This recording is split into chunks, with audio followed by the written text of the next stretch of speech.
For many men, a finger in the ass. But for good reason. Get your prostates checked.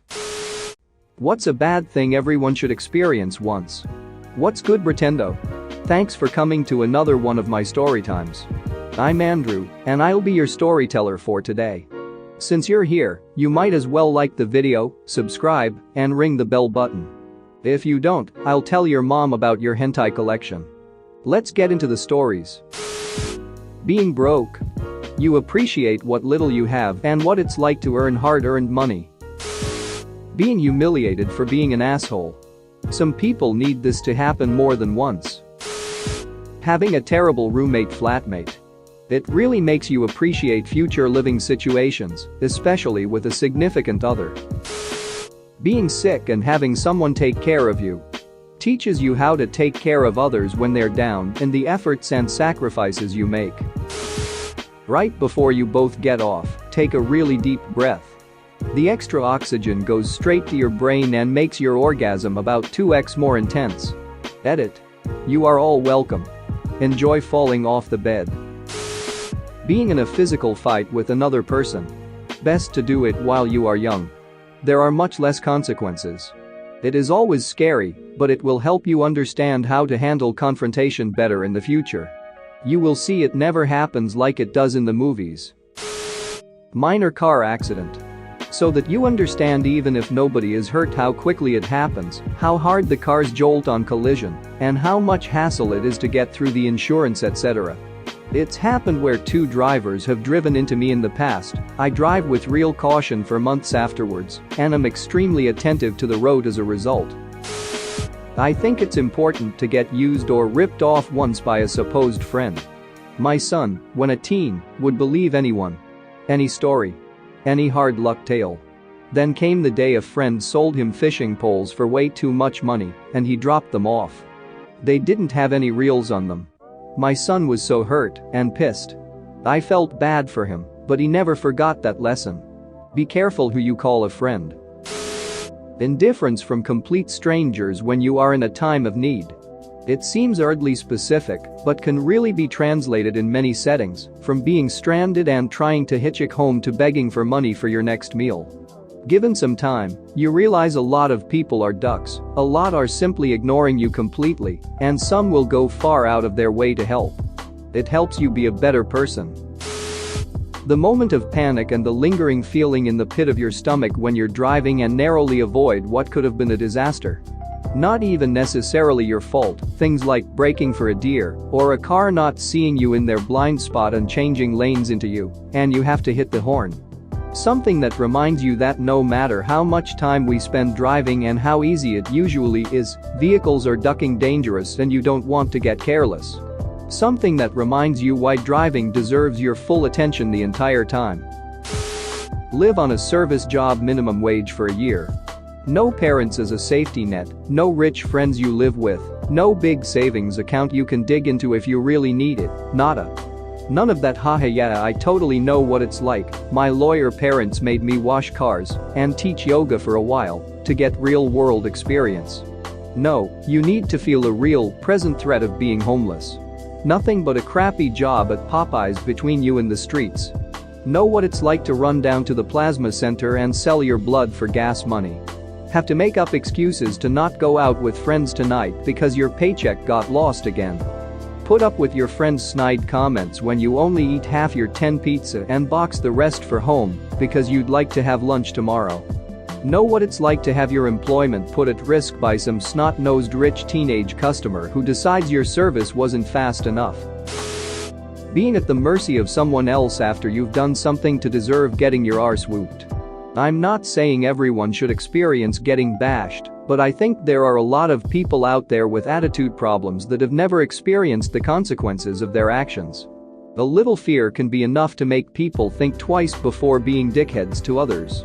Again, I am not advocating violence, but the stomach plunging into your feet because you know you done ducked up by being a tool to someone that isn't having your crap?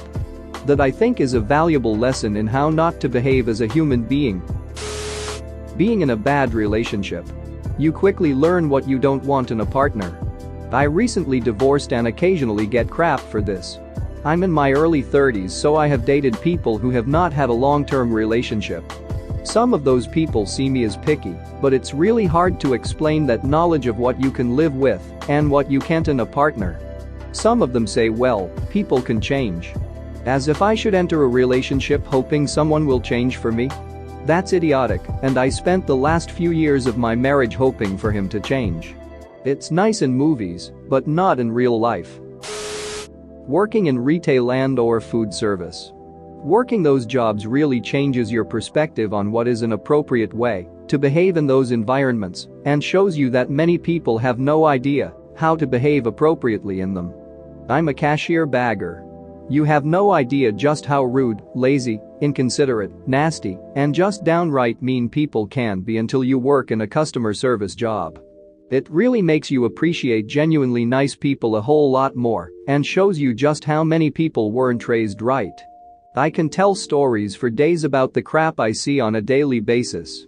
For example, one time I had a lady complain to my office manager, co-manager, and store manager I was on a register that day, saying that my customer service was awful and that someone should have trained me better. All because she didn't have enough money to pay for her stuff. Luckily, two of them saw the whole thing and politely told the lady that she was a moron and I had done nothing wrong. The next customer in line also saw the whole thing and told them, my managers, that I was the sweetest cashier at the store. Near-death experience. You never really appreciate the finite nature of your own life until you've breathed what you believe to be your last breath. Then to have the brain go into panic mode, images flashing and a strong inbuilt survival mechanism kicking in, forcing every part of yourself to fight for life to then have it all go black. You wake up exhilarated, like nothing I've ever felt since or before, the air on your skin that you've never realized before, the feeling of air filling your lungs as you breathe, the smells and tastes are all amplified. It lasted for at least a year, the urge to savor every little thing in life and see all the previous annoyances as petty and meaningless in the grand scheme of things. It also puts into perspective the sheer terror of death, and I believe it gave me a greater level of sympathy for those that are not as lucky. I think everyone would be a lot less violent and warmongering if they had felt the emptiness of death. Everyone should experience firsthand how money can destroy close relationships and how quickly it can happen. I was dating a girl who had a lifelong friend with bad credit. Like really bad. She wanted to buy a new car but couldn't get approved for a loan and asked my friend to co-sign. Then it turned out her credit was so bad, she couldn't even use a co-signer. They wouldn't issue the loan unless with her name anywhere on it. So she had the idea, could you buy the car, get the loan, and I'll just make the monthly payments until it's paid off. I told her, do not do this. There is a reason she has bad credit. Well, she didn't listen and bought the car for her friend. Her friend made exactly one payment to her, and the next month nothing. She started ditching phone calls, and then we found out she moved out of her apartment. Suddenly this girl's family, who my friend has known for like 15 years, is pretending they don't know where she lives and has no way of getting in contact with her. A couple more weeks and an envelope with half a car payment, 3 weeks late at this point, shows up stuck under my girlfriend's doormat. The next payment comes due, and nothing.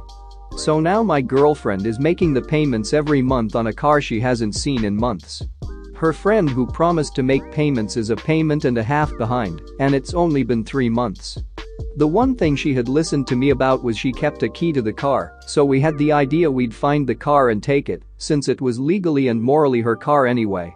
So we spent I don't even know how many weeks every night driving around for hours, hitting this chick's hangout spots, friends' houses, family houses, etc. Until one night we find the car parked in front of her father's condo. My girlfriend jumped in, took the car, and drove it to another friend's house who was going to let her put it in his garage for a while until things cooled off. We weren't 2 minutes gone before the bad credit chick was blowing up her pager. Yeah, it was that long ago, having suddenly remembered her number.